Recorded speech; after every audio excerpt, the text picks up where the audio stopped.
8월 26일 오늘 만나 성경 말씀은 이사야 35장 8절에서 10절 말씀입니다. 거기에는 큰 길이 생길 것이니 그것을 거룩한 길이라고 부를 것이다. 깨끗하지 못한 자는 그리로 다닐 수 없다. 그 길은 오직 그리로 다닐 수 있는 사람들의 것이다. 악한 사람은 그 길로 다닐 수 없고 어리석은 사람은 그 길에서 서성거리지도 못할 것이다. 9절 말씀, 거기에는 사자가 없고 사나운 짐승도 고리로 지나다니지 않을 것이다. 그 길에는 그런 짐승들은 없을 것이다. 오직 구원받은 사람만이 그 길을 따라 고향으로 갈 것이다. 주님께 속량받은 사람들이 예루살렘으로 돌아올 것이다. 그들이 기뻐 노래하며 시온에 이를 것이다. 기쁨이 그들에게 영원히 머물고 즐거움과 기쁨이 넘칠 것이니 슬픔과 탄식이 사라질 것이다. 아멘.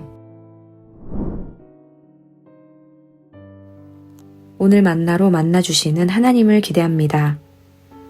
요즘은 내가 있는 곳과 목적지만 알면 어디든 찾아갈 수 있는 시대입니다. 길 안내 앱에 목적지만 입력하면 가장 빠른 길, 덜 막히는 길, 때로는 통행료가 없는 길까지 알려줍니다. 오늘 말씀인 이사야 35장에도 가보고 싶은 길 하나가 등장합니다.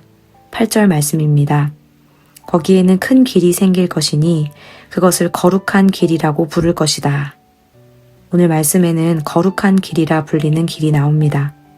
우리는 거룩하다는 표현을 들을 때 교회나 성전, 예배, 기도, 성경 등을 떠올립니다. 그래서 거룩한 길이라고 하면 어쩌면 아주 깨끗하고 고요하고 아름다운 길이라 여길 수 있습니다. 그렇다면 이사야가 말하는 거룩한 길은 어떤 길일까요? 8절을 다시 한번 살펴보면 이 길에는 아주 중요한 특징이 하나 있습니다. 바로 큰 길이라는 것입니다. 하나님께서 내시는 거룩한 길은 겨우 한 사람 지나갈 수 있는 작은 오솔길이 아니라 하나님을 믿고 따르는 이들이라면 누구든 올 수 있도록 친히 열어놓으신 큰 길이며 대로라는 것입니다. 이 길은 어디로 향하고 있을까요? 10절에 그 답이 나옵니다. 주님께 속량받은 사람들이 예루살렘으로 돌아올 것이다. 이 길의 목적지는 분명합니다. 시온 곧 예루살렘입니다. 바벨론에 흩어져 있던 하나님의 백성이 다시 돌아오는 것입니다. 길을 잃고 흩어졌던 사람들이 하나님께서 열어놓으신 길을 따라 다시 돌아오는 것입니다. 그런데요, 우리는 이 길이 놓여있는 곳을 주목해야 합니다. 오늘 말씀 앞부분을 보면 모든 일들이 이루어지는 배경을 이렇게 설명합니다. 1절 말씀입니다. 광야와 메마른 땅이 기뻐하며 사막이 백합화처럼 피어 즐거워할 것이다. 이 길이 놓인 곳은 아름다운 정원이나 잘 정돈된 도시가 아니라 광야이고 사막입니다.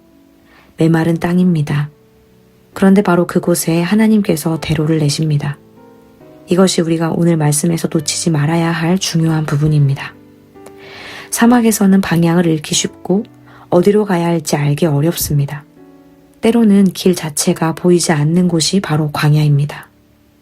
그러나 오늘 이사야 35장은 우리에게 다른 이야기를 들려줍니다. 광야를 벗어나야 올바른 길을 따라갈 수 있는 것이 아니라 광야 한가운데에도 길을 내실 수 있는 분이 바로 하나님이시라는 것입니다. 여기서 예수님의 말씀이 떠오릅니다. 예수님께서는 마태복음 7장 13절에서 이렇게 말씀하셨습니다. 좁은 문으로 들어가거라. 그리고 이어서 멸망으로 이끄는 문은 넓고 그 길이 널찍하여서 그리로 들어가는 사람이 많다고 말씀하셨습니다. 그런데 오늘 이사야에서는 하나님이 내시는 길을 큰 길, 거룩한 길, 곧 대로라고 말합니다. 한쪽에서는 하나님께서 대로를 내셨다고 하고 다른 한쪽에서는 넓은 길이 멸망으로 이끈다고 합니다. 그렇다면 우리는 어떤 길로 가야 할까요? 하나님께서는 대로를 내셨는데 예수님은 왜 좁은 길로 가라고 하셨을까요? 두 말씀이 서로 다른 길을 말하는 것 같지만 서로 다른 측면에서 하나의 길을 보여줍니다. 이사야가 말하는 대로는 하나님께서 열어놓으신 구원의 길입니다. 하나님께서는 광야 가운데 길을 내셨습니다. 멀리 떠나 있던 하나님의 백성이 다시 돌아올 수 있도록 길을 열어주셨습니다. 구원의 길은 하나님의 은혜로 모든 이들에게 열려있다는 의미에서 넓은 길입니다. 그러나 실제로 그 길을 걸어가는 우리의 삶을 생각해 보면 예수님께서 말씀하신 좁은 길의 모습으로 나타납니다.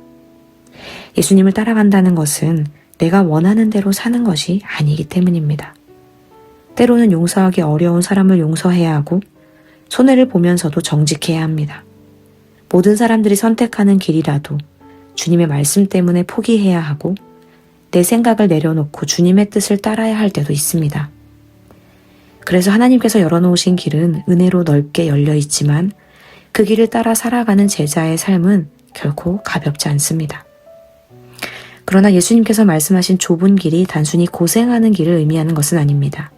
좁은 길의 핵심은 그 길이 얼마나 힘든가에 있는 것이 아니라 그 길이 어디를 향하고 있는가에 있습니다. 좁은 길은 하나님께서 정하신 방향을 따라 걷는 길입니다.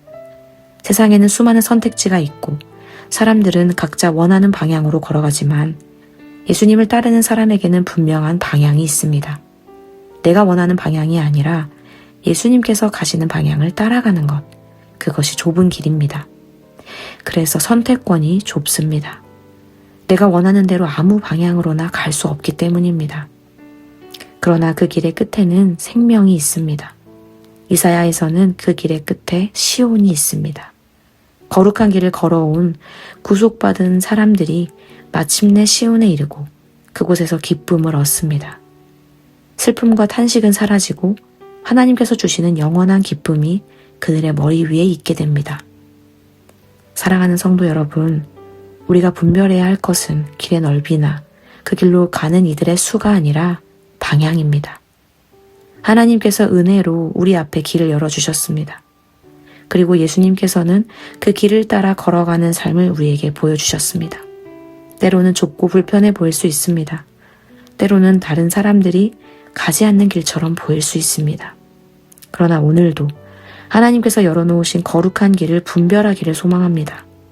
그 길의 끝에서 우리는 이사야가 말한 하나님의 약속을 만나게 될 것입니다. 그들이 기뻐 노래하며 시온에 이를 것이다. 기쁨이 그들에게 영원히 머물고 즐거움과 기쁨이 넘칠 것이니 슬픔과 탄식이 사라질 것이다. 아멘.